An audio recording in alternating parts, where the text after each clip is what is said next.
Good morning, LinkedIn, HubSpot Nation. Happy Thursday, February 6th. It's time for another episode of Let's Build Profoundly, continuing our series introducing Profoundly Pros. Today we've got Bryan. How you doing, man? Hey Chris, how you doing? Excited to be here. I am doing fantastic. So happy to chat with you again. We've come so far since I first met you last year at Inbound. And yeah, it's been great to have you as a part of this early crew of pros.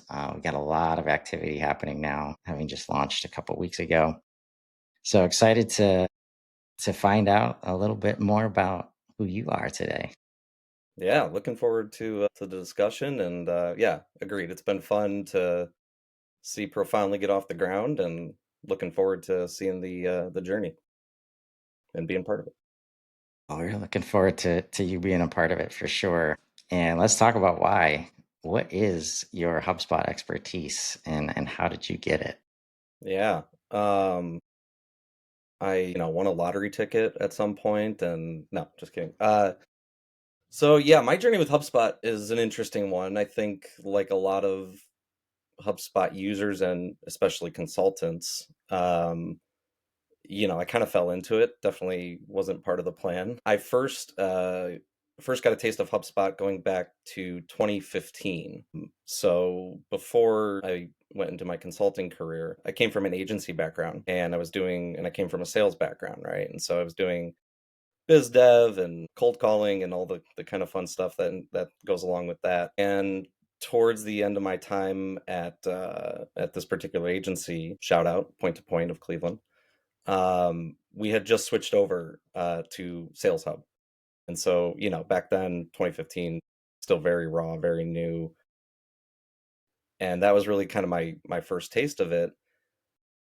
And, really only a brief time that we had the platform and that I was still with that group. And then I had just gotten married at the end of 2015, and my wife and we had this plan to, relocate. So we're both born and raised in the Cleveland area, and yeah, kind of just without jobs in place or whatnot, we packed our bags and moved out west to San Diego. And so, yeah, I bring that up because it took me a few months to sort of find my next opportunity. And I don't really it's funny, Chris, I don't really know what happened in the interview process, but it was one of those situations where like immediately almost immediately I could tell, it ended up not being a good fit, and vice versa. Like I think what they were looking for in this particular position, I wasn't the right fit for. So I remember, I mentioned that because then I was like, okay, I can either, go back on the job hunt, spend the next few months, really, really looking for an opportunity that, I'd already put a bunch of time and effort in for this one and, try that. Or, I was always kind of curious about this whole like freelance consulting thing, right? Like back in my agency days, we partnered with a lot of those folks, and I just remember being really curious about it and I had some knowledge of HubSpot. So yeah, I just ended up leaving my full-time job and launching, my consulting career the same day. So it was, like I said, a very, very unique experience. Scary, fun, exciting, all the stuff at the time. And so, my early days with HubSpot was like just a mishmash of everything, right? I'm was basically like, okay, can this work? How can I keep the lights on, pay the bills, sort of a scenario. So I was doing contracted sales work. I was doing desk research for companies. I was doing pitch decks. I just kind of reached out to my network and said, "Hey, I'm going out on my own, and I know you guys have done work within your HubSpot ecosystem, and how can I help?" And slowly but surely started to gain some traction. So that kind of evolved into getting more experience with different tools and features within HubSpot.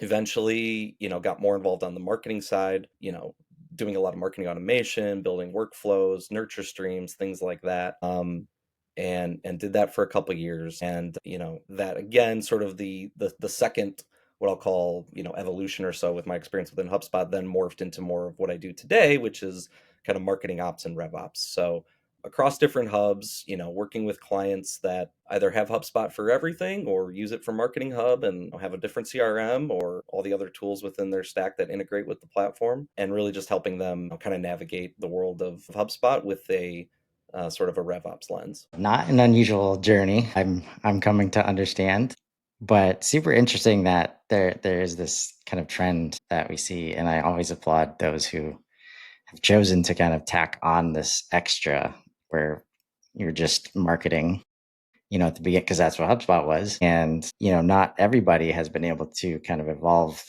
like with the full platform. And I'm curious, like, what was the trigger for you to say, maybe you do need to expand to support more of the platform as customers are showing up?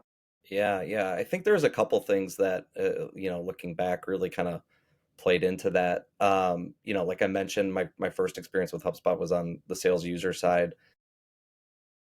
And I remember, and again, this is like 2015, 2016, 2017, right? And I remember like reading these reports that kind of, I don't know whether any of this came to fruition or not, but I remember reading a lot of industry reports kind of signaling, a downturn in sales jobs, by this time, like 2025, 2030, right? And B2B sales jobs in particular. And, I'm sure some of that has happened, but to the extent that, maybe the predictions were back then, I'm skeptical of that. So I remember kind of thinking, okay, I probably would be smart to, look into other avenues and kind of diversify myself a little bit. And also, I was ready for it at that point. Was very thankful for kind of my sales background and what it taught me and everything. But I was again curious and excited to explore something new, and so it only seemed natural as HubSpot continued to grow and evolve and innovate that I kind of do the same within the ecosystem. So, that was one. And then as I got more involved with Marketing Hub and doing some things on that side of it, I kind of just, I would have these conversations with potential clients and existing clients, and there was a few themes that always kind of were apparent, right? And one of those was like, we just don't have the time and bandwidth to manage this really powerful tool. And, and HubSpot's not alone in this, but I remember thinking back then, like, and this still plays to a degree, but, a lot of these platforms do such an incredible job of making it easy to understand, like, the features, the benefits, the automation, all this kind of stuff, right? But, they grossly undersell the amount of time and effort and, expertise it takes to make those things work, right? And I think some of that is probably being, accelerated a bit with more innovation and AI coming into the fold and things of that nature. But still, it rings true today. So yeah, I just kept hearing these same conversations over and over again. It would be like I talked to a potential client and they're like, yeah, we've had HubSpot for 12 months, 18 months, and we were doing this, but we're not doing this, and we feel it's really underutilized. And because of that, I kind of had the mindset of, okay, let's continue to just get as much exposure and experience to the ecosystem as possible, because I think this is going to continue where, this is clearly solving a need, and it's growing and competitors around it are growing, but there's a lack of, in a lot of organizations, a lack of bandwidth or expertise to be had. And and if you think about like marketing ops and rev ops especially, right, like in the grand scheme of things, we're still kind of in our infancy stage, right, especially compared to other like traditional marketing roles. And so yeah, I just recognized an opportunity, I think, where this was going to continue to grow. There would be a need for folks like myself, and so I certainly need to continue to grow and gain more experience and skill sets within it. And it makes sense because it's pretty hard to avoid right now. Even though it is, like you mentioned, it's definitely easier and probably more profitable to sell point solutions across the platform and get it through the pipeline and get it closed.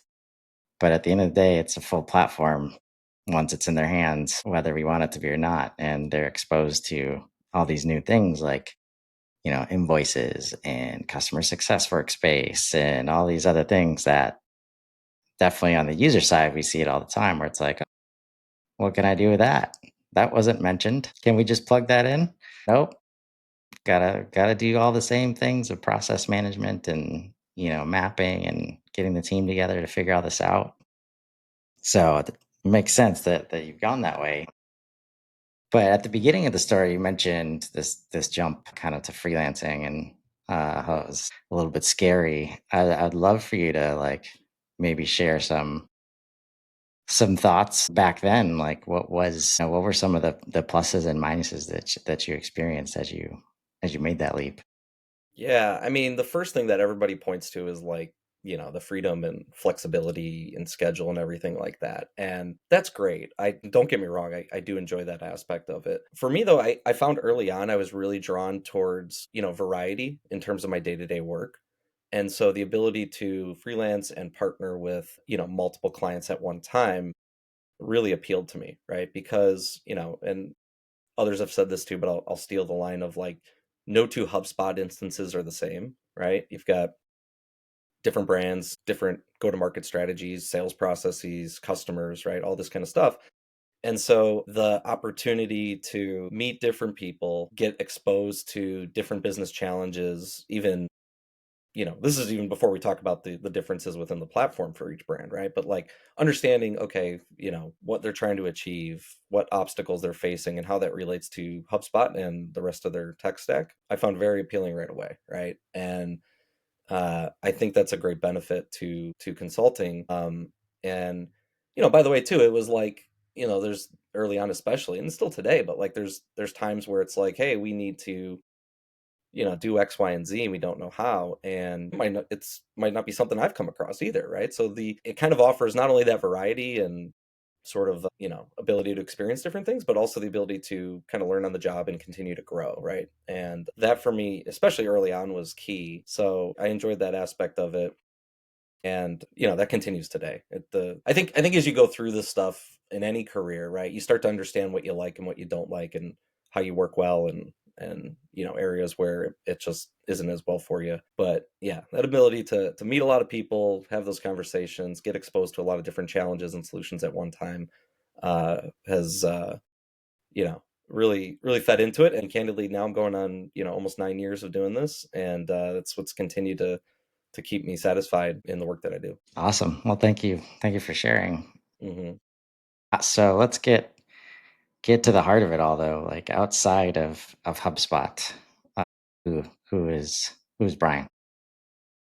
Good question. So yeah, I mentioned earlier I had relocated from Cleveland. We've since moved back here about 5 years ago. So we live in Cleveland, my wife and I, and we have two young boys, ages 5 and 2. And yeah, in terms of who I am, I kind of would say that I'm kind of a people person. I love getting in conversations like this, right? Again, sort of appeals to, again, that sort of aspects of consultancy and meeting new people. I think what you're building here with Profoundly is part of the reason that really intrigued me, because just having a community around the life of like freelancing and consulting can be isolating at times and siloed, right? And so avenues to find and meet and converse with other people is really key.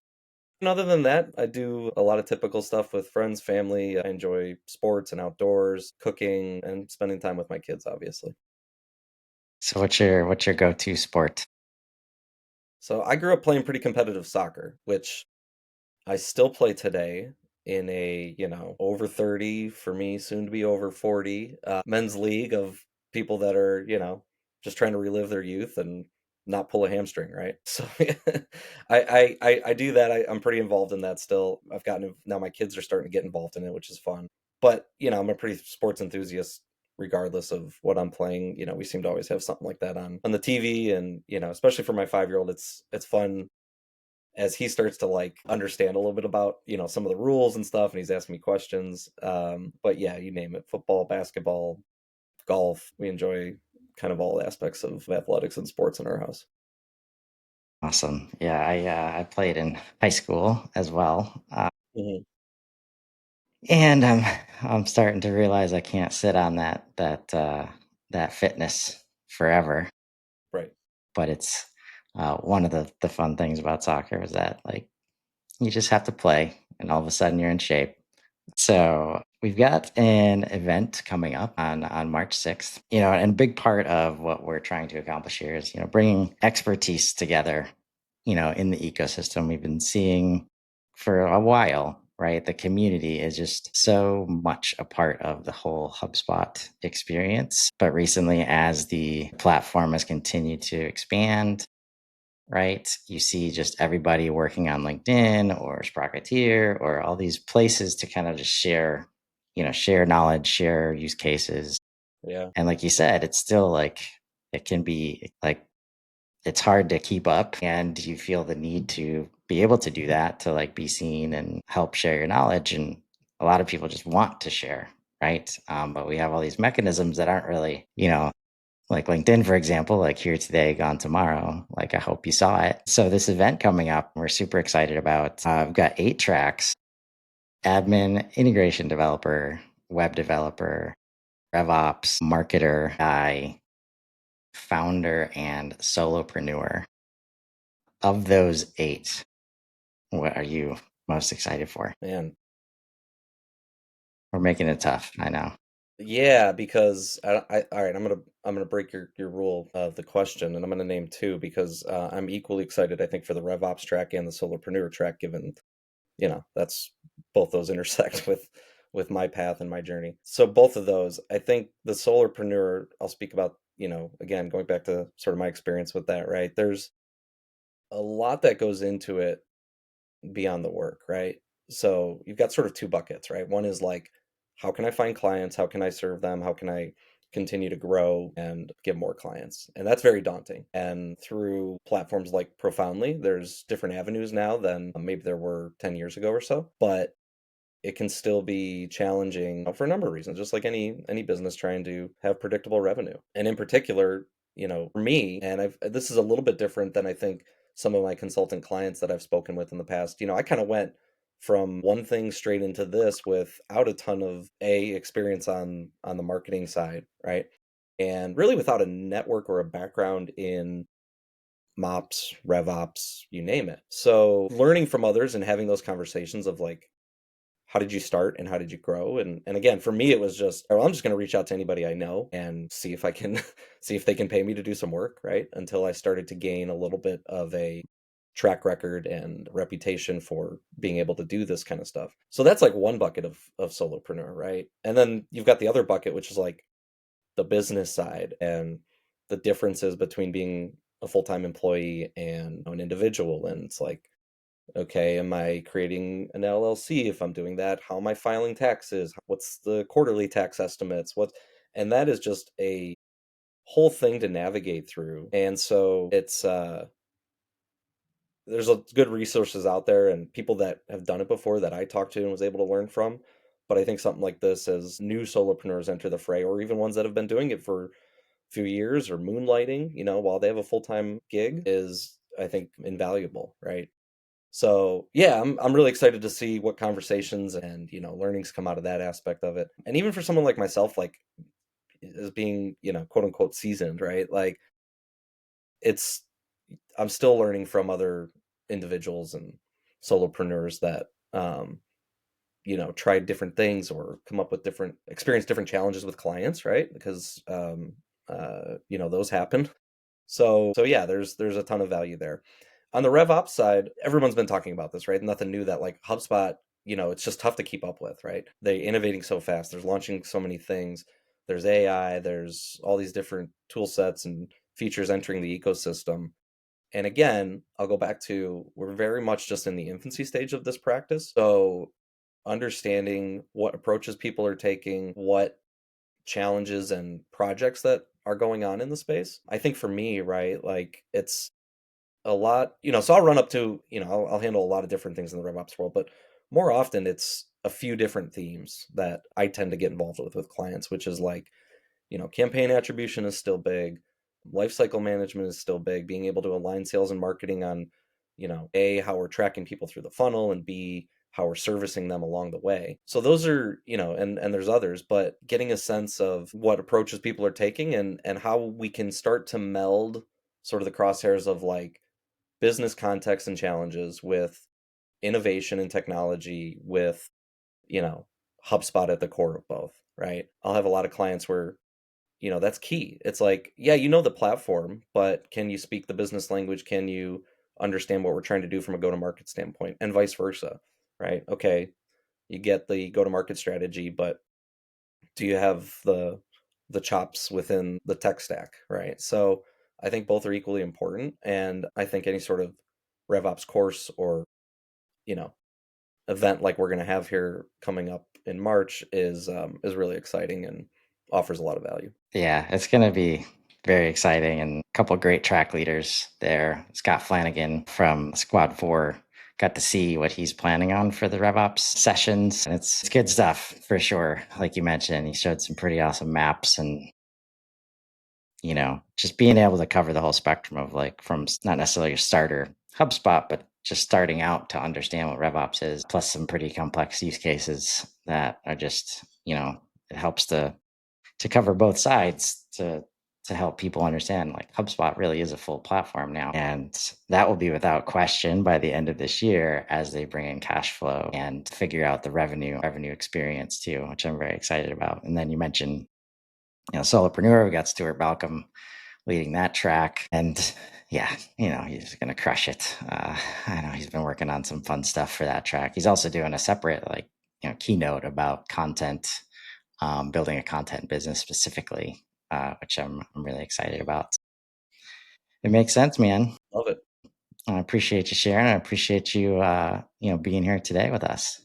Yeah, yeah, no doubt is exciting. And yeah, likewise, man. Appreciate all the things that you're doing within the community and obviously specifically with Profoundly. It's I mentioned this to back to you at Inbound. It's like this idea of community plus marketplace plus, HubSpot ecosystem, I think is sorely needed. And so to see it starting to come to life and to see the things that are coming down the road are going to be pretty cool. Well, we appreciate that very much. And if anybody watching this wants to sign up to be a pro like Brian, just head over to profound.ly, click on the Give HubSpot Help button, and there's a short form to complete, and that'll get you into the community and start the vetting process. And also, it's pretty easy to find the event too on the homepage when you're there. So sign up for the kickoff. That'll also get you into the community and get you taken care of. So again, thanks so much, Brian. You bet, Chris. We enjoyed the conversation, and I'm sure you and I will talk again soon. Yes, sir. Everybody else, have a great day, and we'll talk to you in the morning where we're going to be talking to Lucy Abal as our next pro. So excited for that. Have a great day, everybody. Bye.